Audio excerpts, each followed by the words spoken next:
Ito mga sir, magpapalit po tayo ng high pressure tank o reserva ng EcoSport no.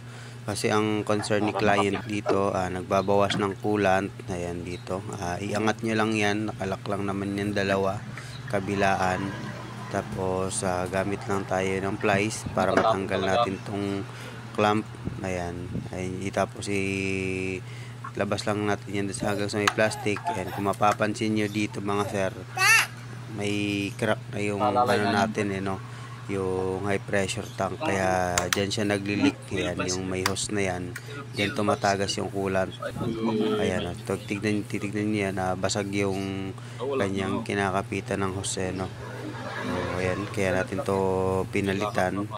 Tapos yan dito, ayan, kita nyo, humiwalay na talaga yung, yung bago. Ayan, yung bago, wala, ano pa, okay pa, hindi siya putol, wala siyang crack. So sa katagalan mga sir, normal lang naman yan, gawa ng sa init din, so lumulutong siya. Ayan, tapos ipasok lang natin yung hose. Huwag nyo nang lagyan ng silicone no, lalo bago yung kinabit nyo. So maganda pa yan, hindi pa natin kailangan yung lagyan ng silicone o beta gray. Ayan, ibalik nyo lang dun sa dati nyang marking para lumapat siya. Tapos ayan, pag lock neto, itulak lang natin yan pababa. Ayan, tapos ikabit na natin tong return. Ayan, tapos sasalina natin ang coolant, tapos i-bleed.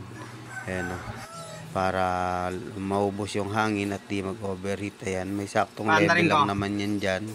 Tapos dito, iscan na lang natin para ma-monitor natin yung kanyang sa automatic kung gagana. Pag hindi kasi natin ma-monitor, baka may mali sa bleeding natin, so mag-overheat yan mga sir. So ayan.